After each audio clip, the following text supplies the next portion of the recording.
Think Forward. Think Research Channel.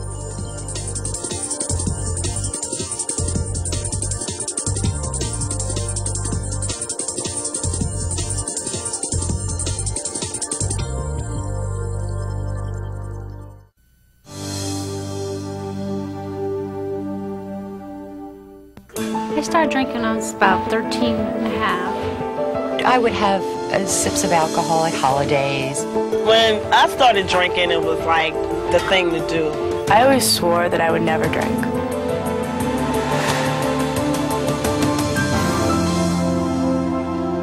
Alcoholism can affect any woman, regardless of her race or culture, regardless of whether she's rich or poor. I used to always think I was unique because I thought, oh, I'm pretty, I'm young, I can't be an alcoholic.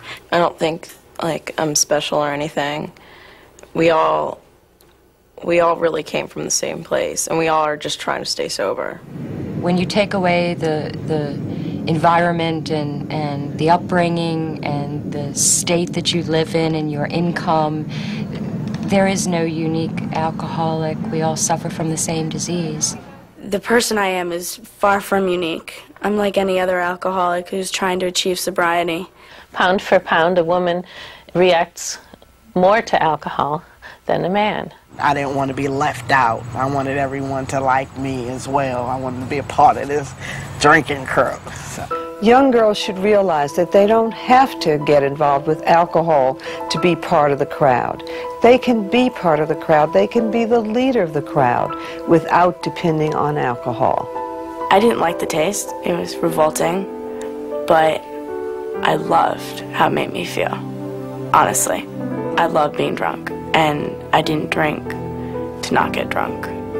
I could look back, and I would say I had started having the drinking problem. It was a problem as early as 17, 18 years of age, but I didn't see it as a problem. When I was younger, I would drink with my friends, and I knew from the very beginning I was different. I thought back then I was cool because I could drink 3 or 4 beers. They could only drink 1 or 2, and they were already trash, and I could drink more. But if I'd have known what I'd known back then, I knew that something's up, something was wrong with me.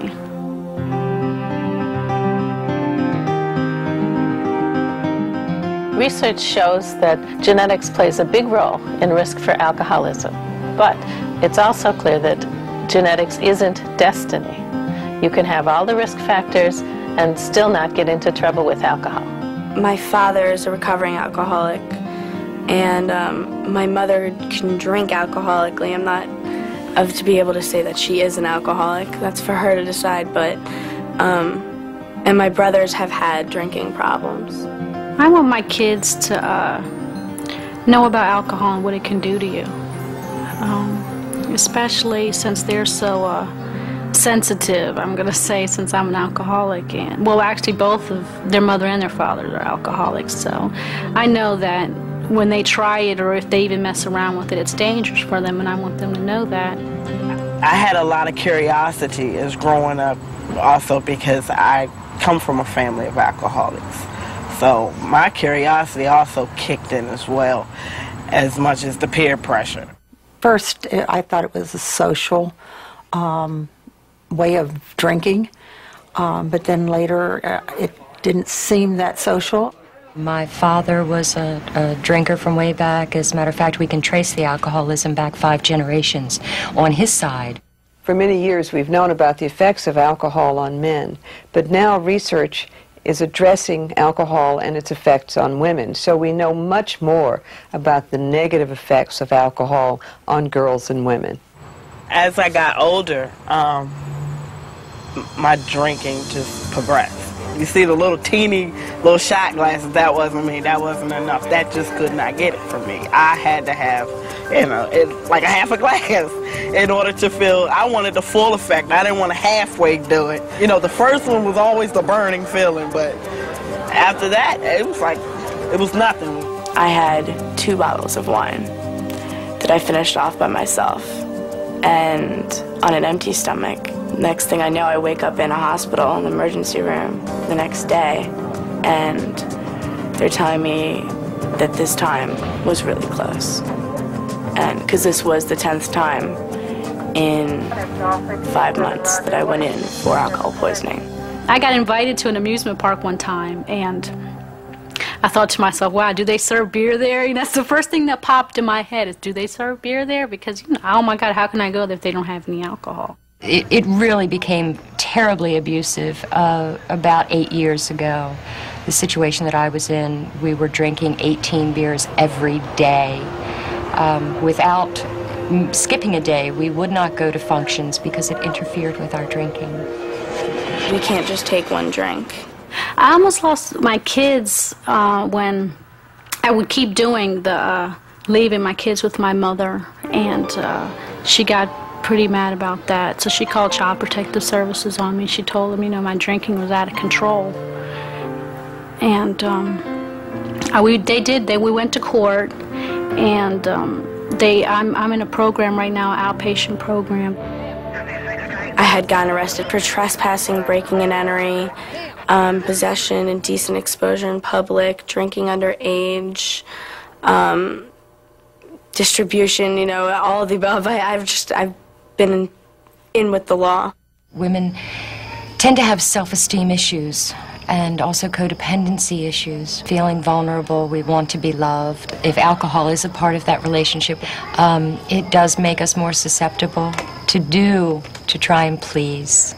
I've often said I had every itis that there is. I had colitis and just any itis that you can think of. I had coronary artery disease directly related to my abuse of alcohol. I had hepatitis, and I was very sick, and I nearly died. I had no idea it was related to alcoholism. I had no idea.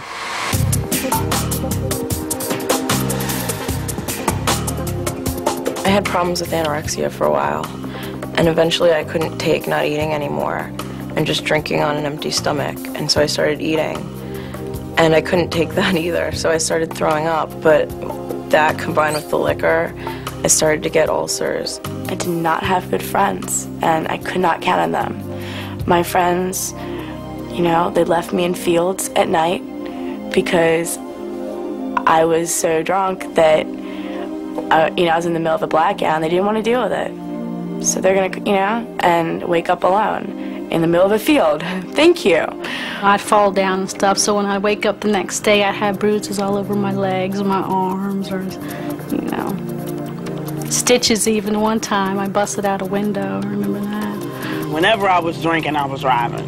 And, you know, it didn't really matter to me. You know, there wasn't really, I didn't care about whether the police pulled me over. Actually, in my sick mind, I was actually thinking if the police did actually pull me over because my license was suspended. You know, they pulled me over, I'm going to keep going. I want to be on a high-speed chase. You know, this is the kind of crazy thinking that I had. I've been sober for 37 years. I've been sober 3.5 years. I've been sober for almost 3 months. I've been sober 9 months. Was 7.5 months sober. Alcohol research holds the promise for not only better treatment, but prevention as well. I just got sick of being sick and sought recovery. I have a lot of hope, but at the same time, I'm also very scared that I'm going to forget that I am an alcoholic. And people, you know, they look at me and they probably almost think, you know, how can you be an alcoholic if you're only 18 years old? Thinking they're right. How can I be an alcoholic? I haven't done this long enough.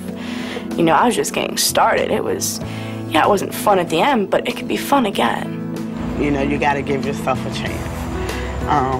I was afraid of my own success for a long time in the beginning of my sobriety. Our message is really one of hope. Research has helped us learn that there are treatments that women can undertake that will help them bring their alcoholism under control. If I am denying that I have a disease because I don't know about it, I can't recover. Stop detoxing and begin to start getting your head together again. You can, you know, you're able to start talking to people. Things just get easier and things just start happening for you. like things, just little miracles will start happening that you take for granted before you're sober. It's amazing. I have regained my self-worth, my self-esteem, that I am a strong and smart and good child of God. Been sober for 18 months, and I feel like today I can go on through another day. I do every day battle with this. I can't predict the future. I mean, I just try to, little by little every day, you know, fight with it or say to myself, well, today this is not what I'm going to do. When I first came here, I didn't want to be sober, and I didn't even think I was going to make it to a month. I thought a month would be a miracle, but now I have almost 9 months, so.